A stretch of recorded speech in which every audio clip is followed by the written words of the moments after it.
Welcome to the Pacific Research Institute's Next Round podcast. I'm Rowena Achon, Senior Vice President, and with me, as always, is Tim Anaya, Senior Director of Communications. Well, Tim, we're about to wrap it up, finally. Republican John Duarte's win in the 13th District, a newly created district in the Central Valley after the redistricting process. He won by a pretty narrow margin, 600 votes. And in that area, it happened to be mostly Democrat than Republican. So I believe we have one more race to decide in Colorado, but that makes the count pretty narrow, 221 for Republicans. And Kevin McCarthy needs to get 218 to get the nomination. I think he'll probably get it, but there's that Freedom Caucus he's got to worry about. Yeah, what's interesting is that all this money and all this effort that went into this election, it's basically what we have now, just the mirror opposite.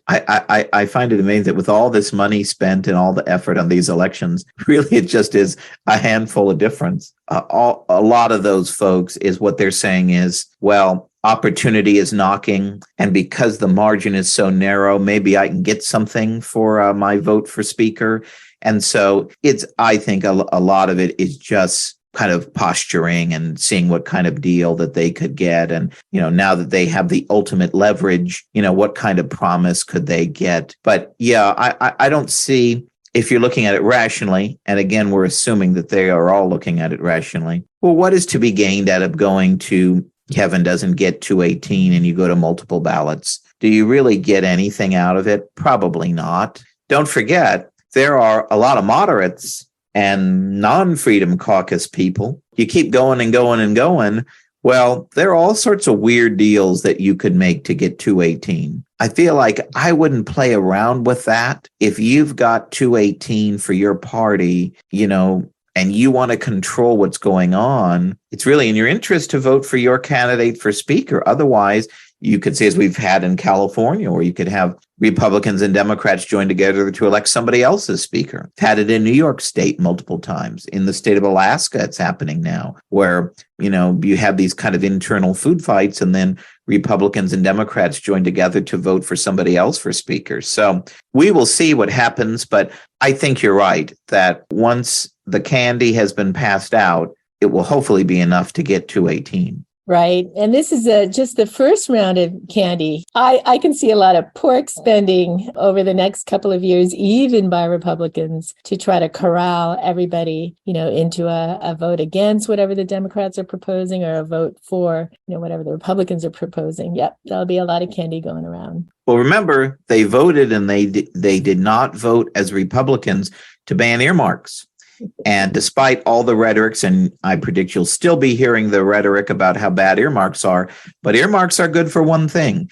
If you're in the majority and you need to pass out some friendly persuaders to keep folks on the reservation, earmarks are a great way to do that. Well, as far as the California legislature, so we've got two more races outstanding. In the Senate, there's Democrat Melissa Hurtado and David Shepard for the Republicans, each have 50-50. And in the Assembly, there's Democrat Christy Halstead and Republican Greg Wallace, also at 50-50. So everyone gets sworn in today. Today's Monday, folks. So how's that going to work, Tim? Well, historically, who is in the lead is sworn in. Now, in years past, this has happened where it's a very narrow election that later went to a recount. And there have been instances where the person who was sworn in on swearing-in day later in a recount found out that they lost. And so then that person is just unseated. And then the ultimate winner is sworn into office. So I was trying to look beforehand, as we're taping this literally moments before swearing in, and I have not deduced yet whether, they will be sworn in or not. So it would be interesting to see. I mean, you have 20 votes separating the two candidates in one race and 12 in the other. For sure, those are going to be recounts. I mean, if it were me, I would just not swear in either one. But we'll see what the newly reelected Democratic majority decides to do today. So, Tim, I've been reading all the press reports nationwide, and the country is making fun of us, frankly, almost a month after the election. We are just now wrapping it up. Actually, we've got a couple of outstanding races. And you would think that with technology, we could get results faster than ever, but not California. We're slower than ever. Do you think that because we're a one-party state, there's no pressure to provide good government, much less efficient government? Well, and two, when you look at it, Brazil could count all their votes in one night. England can count all their votes in one night for the whole country. Florida counted all their votes in one night.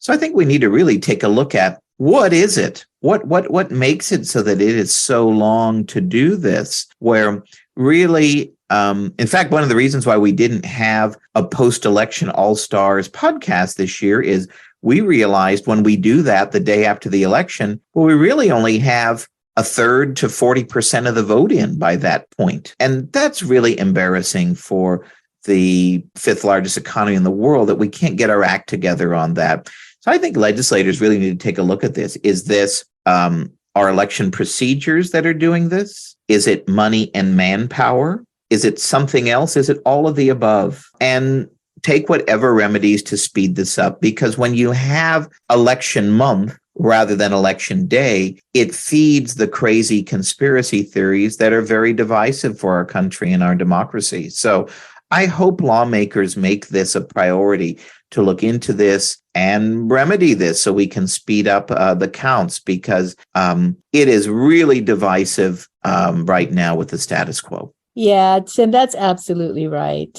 How about introducing our next podcast guest? So this is a really interesting podcast that came kind of by accident. In September, I went to Atlanta to attend the State Policy Network annual meeting, and I went to this terrific session on housing policy and one of the speakers was Marjy Stagmeier, who is what would she say she was? She was an asset manager.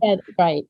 Yeah. So she describes herself as an asset manager, but really she and her partners buy and renovate some of the worst apartment communities and restore great communities in their newly renovated housing projects. And so she has written a terrific book that is called Blighted, A Story of People, Politics, and an American Housing Miracle.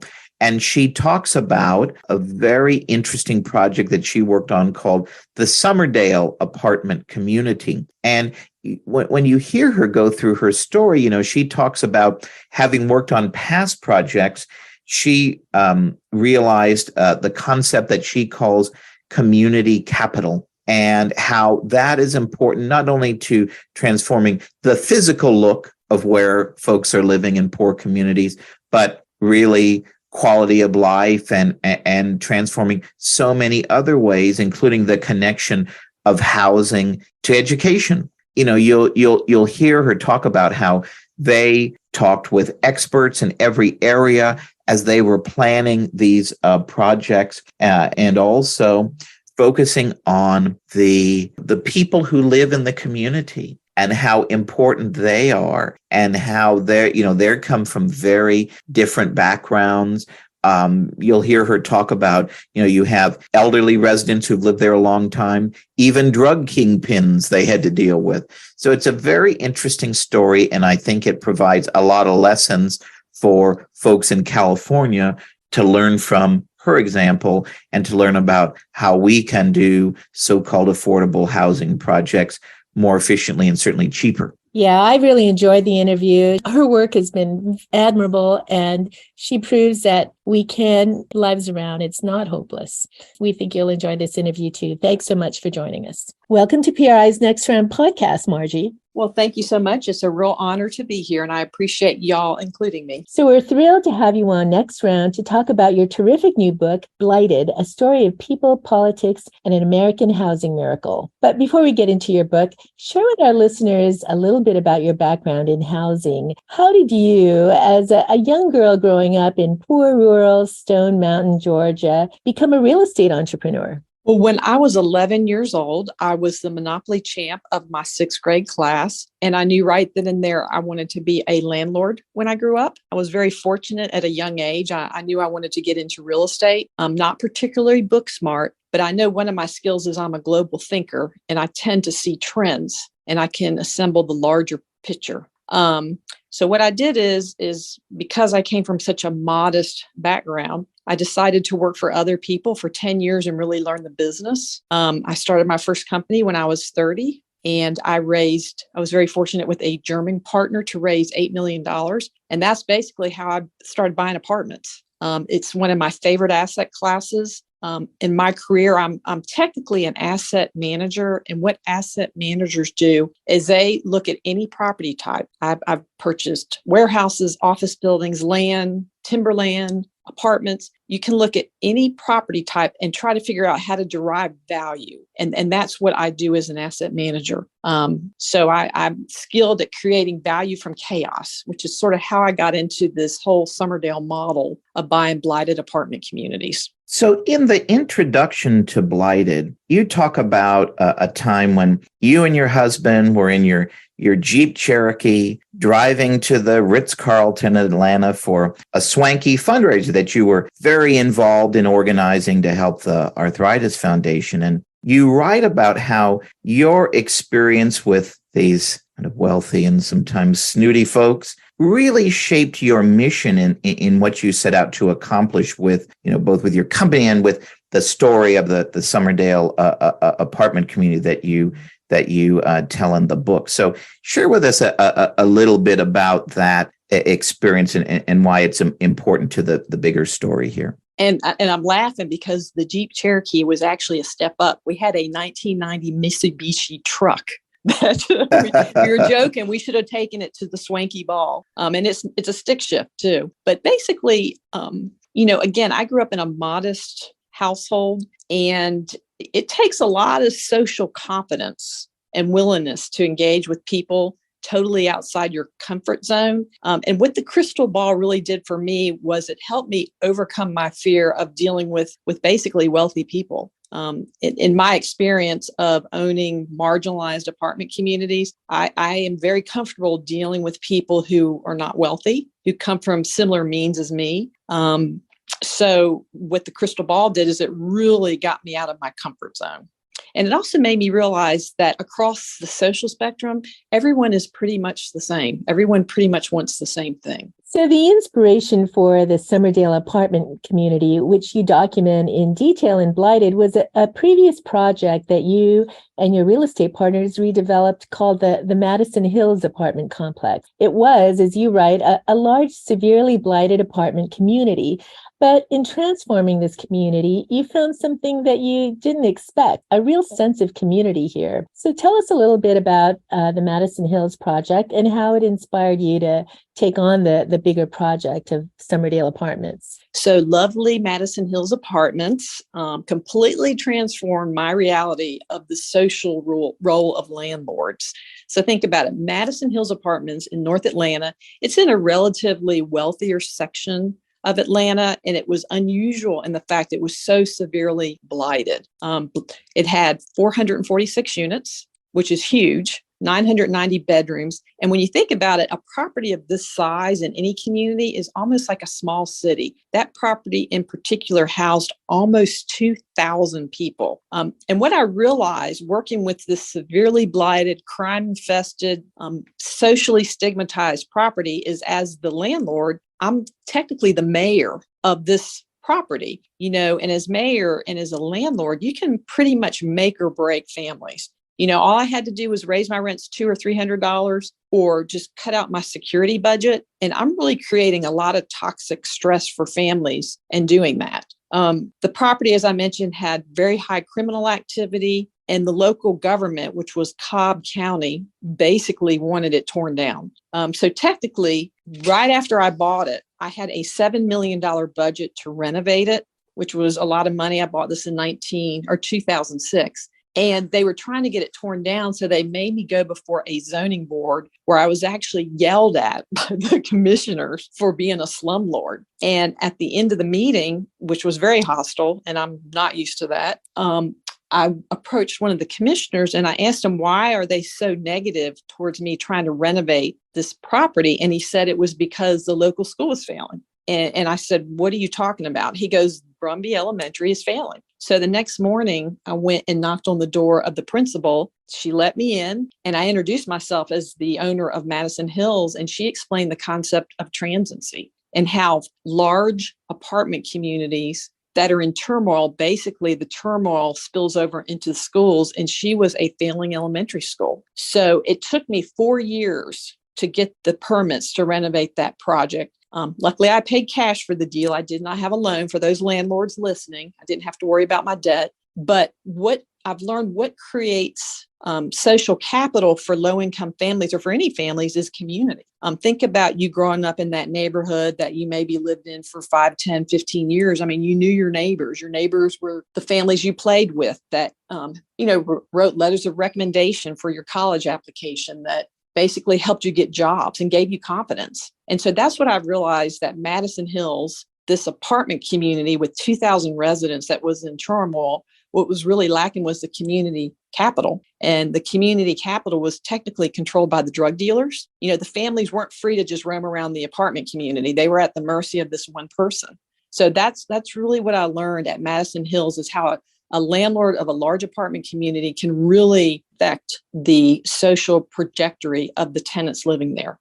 So after you had what Oprah Winfrey calls the aha moment during this project, you decided to do a deep dive on this concept. And you write that you undertook 100 meetings with a wide variety of individuals, community leaders, educators, nonprofit folks, policy experts, to kind of form this community capital model. So what was your biggest takeaway from meeting these various people from very different backgrounds and points of view, and how did their input shape your mission? So what I learned was that everyone is pointing fingers. Everyone's frustrated with housing, and all the resources were in their lane. And let me give you an example. For educators educate. Educators have billion-dollar budgets, but their budget is to educate. Healthcare workers have huge budgets, hospitals, federally qualified health clinics, but they're in the business of providing medical services.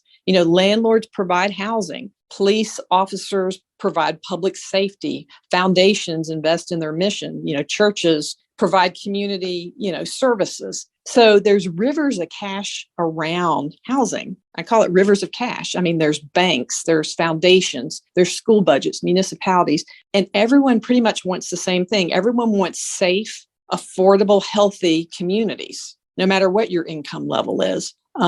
And what we learned from the 100 meetings is, number one, everyone's in their lane, and that the resources were not cross-collaborating. So, and everyone wants a healthy community. So what we figured out in our model was, we've created a platform where all these resources can cross-collaborate and come to basically serve the tenant. So when we do, for example, community events, we have Comcast there to address the digital divide and affordable high-speed internet access.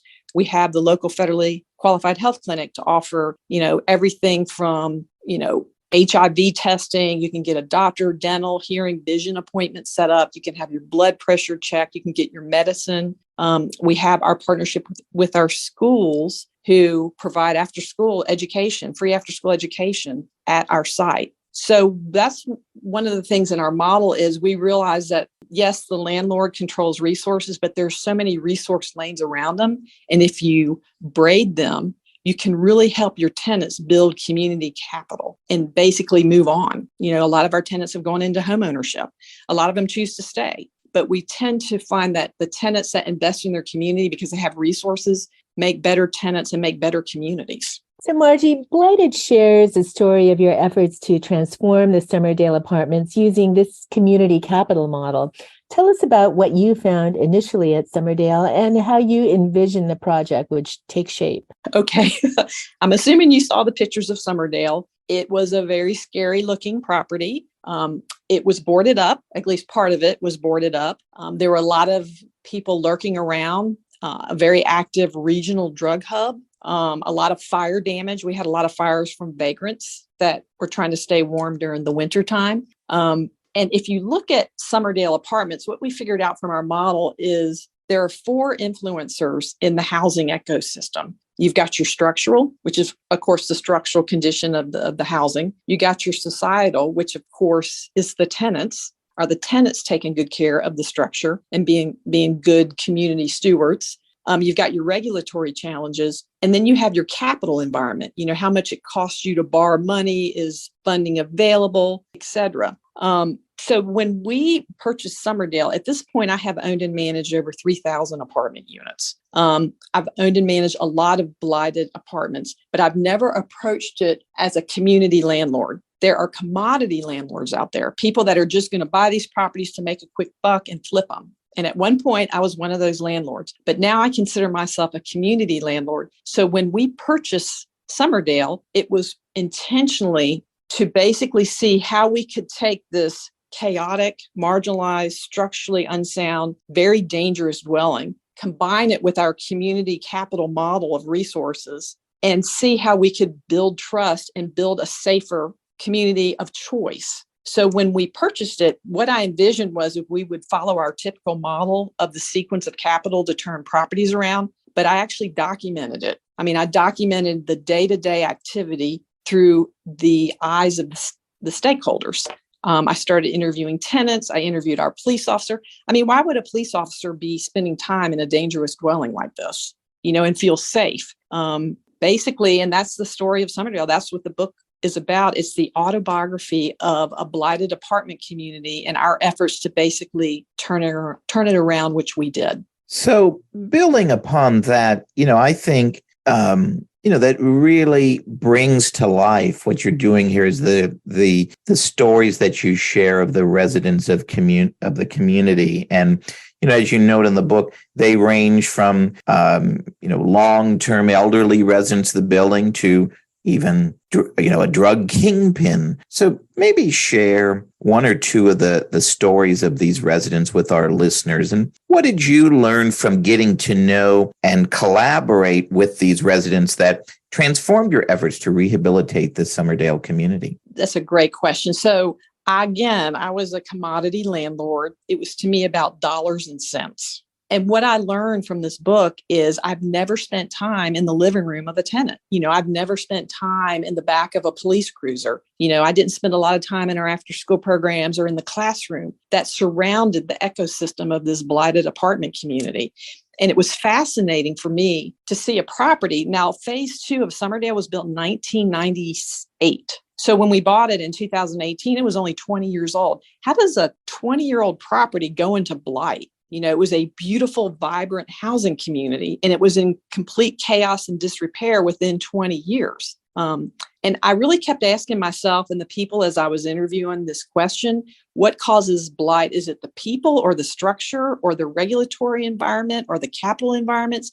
And actually, when you look at it, it's a combination of all of them. So as I interviewed the tenants, one of the main tenants is Mrs. Humphreys, who's a sweetheart. She's 82 years old, and she is now raising the 4th generation in this apartment community. And I'm thinking, why are you raising now the 4th generation in such a crumbling environment? But when you dig more into her story and hear her history, you realize she really didn't have a choice.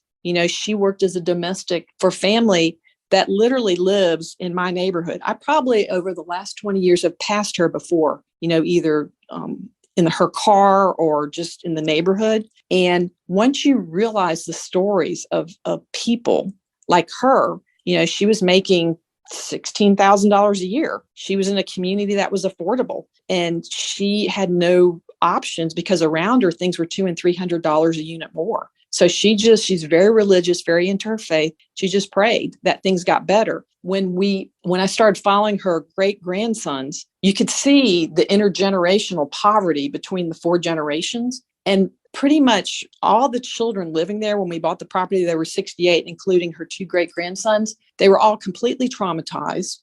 They were all low readers. Most of them had asthma because we had a severe roach infestation at the property. And people don't realize that roaches cause asthma, not necessarily mold. It's really roaches. There was no hope for the 4th generation. I mean, you can see through the generations that we are raising the next generation of poverty through housing. So she's one example. I think the second example I would give is probably Ski, our police officer. It's like rinse and repeat every night. I mean, sometimes someone would call 911 4 and 5 times a night at this property for gunshots, for, drug dealing, for fights, for armed robberies. And, here's our police officer just going right back in, writing his report and going right back in and writing his report. And it's a repeat. If we keep doing the same thing, we're not going to have different results. And just watching him and what would make a police officer keep coming back and hearing his frustration and what resources he needed to really be effective in addressing crime. So those are 2 examples of people that were involved in the ecosystem. And I have to tell you, a third is Dr. Payne, who's our heroic principal. I mean, I sat with her 4 times. I sat in one of her classrooms to see what the staff at an elementary school has to deal with a blighted apartment community a quarter of a mile away. That is unbelievable to me. And the children coming to school are so traumatized, it actually affects your ability to learn. And there was just almost no hope for her. She has a huge budget to help her children learn how to read and to educate them. And it was just a spin cycle of, this blighted housing, providing these blighted children that had no resources and that were completely traumatized. You can see how we're raising the next generation of poverty through housing. Now, even though Georgia is much more pro-business, pro-housing, and pro-entrepreneurship than California, you still ran into quite a bit of government red tape when going through the process of buying and rehabilitating Summerdale. What were some of those politician-created roadblocks? And having experienced them, what 1 or 2 reforms do you think should be at the top of the agenda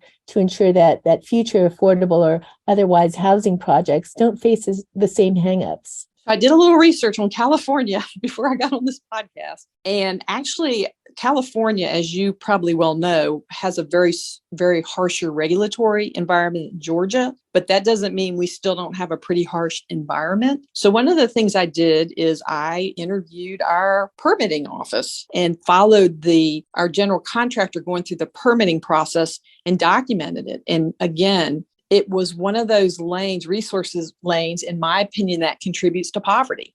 It was not really effective in creating safety from a structural perspective. All it did was delay and delay and delay. And when you get down to it, what I learned is the housing code is so complex. In Atlanta, they follow 2 codes. It's like 5 feet high, the paperwork of it. There's no way a human can really fully understand all the detail in this housing code. And as a result of all the delays, we thought we'd have our renovation done in 6 months, which I'm only renovating 92 units, which is for me a small job. It took us over 2 years, but it added over $2 million in documented cost and $166 a month to the rent.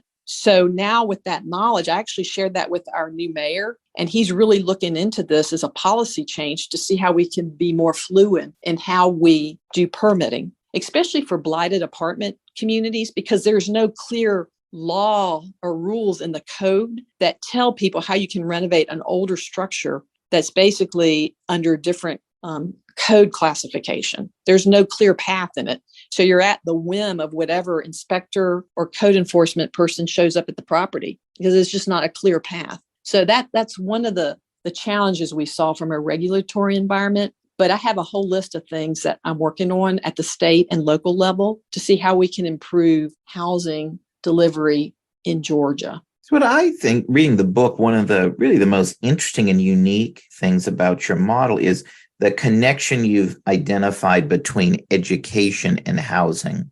Tell us a little bit about, it's called the Star C program, and how your efforts with the Summerdale project and other projects you're working on are making a difference in bringing quality education to, low-income residents in these communities who may not have robust school choice options for their kids. So housing and education is very closely interrelated. If you're out there buying a house in any city in America, one of the first things parents do is they look at the school ranking, see how the school's doing.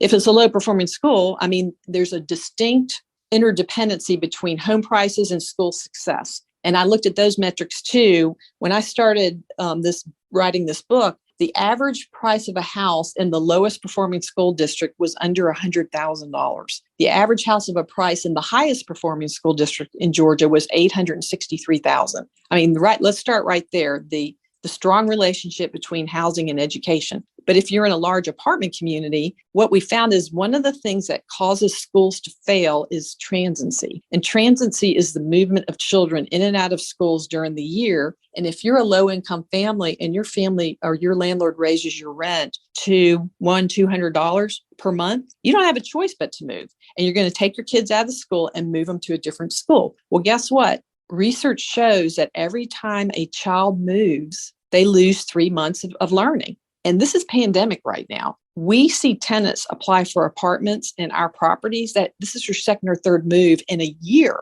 as they chase affordability. So transiency is a huge contributor to a child's education. The second thing is if you're in a high crime apartment community or neighborhood, the trauma actually does affect your brain development. So, we saw that in our children having to go through all these drug dealers, the gunfire, the gunshots, everything, trying to get to school. They were so traumatized. It would take several hours just to unwind them from having to walk to school every morning.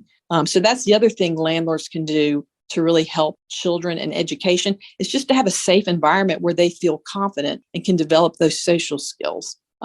So one of the things we did was now as part of our apartment model is we have partnered with Star C, which offers wraparound services. We pay part of the budget every month, and they do free after-school programs. They do free summer camps. We do partnerships with our federally qualified health clinic because medical care, dental care is very important to education, making sure the child's healthy so that they can be a healthy student. And we have seen within a year, a lot of our children are already at reading level. They're already thriving at school. They're making better grades. They're becoming more socially competent just by seeing the environment change to a safe environment and giving them a platform where they can basically have extra educational resources at the end of their school day. Now, California's lack of success in addressing the housing crisis, increasing home affordability, and getting our homeless off the street are well known across the country. Reading Blighted, it occurs to us that officials in LA, where one so-called affordable housing project was estimated to cost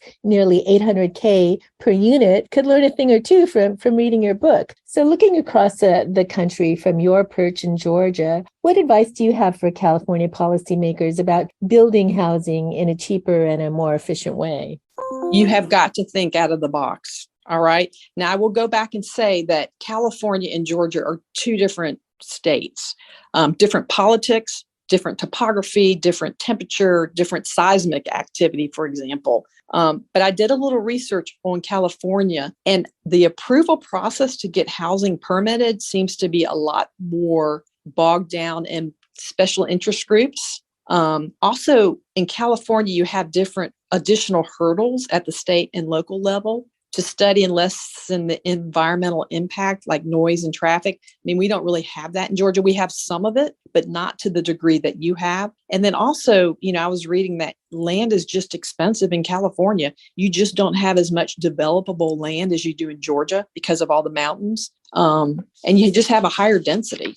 So, but you have got to think out of the box. There was a study done in Washington State that showed that for every $100 that rent increases, that homelessness goes up 15%.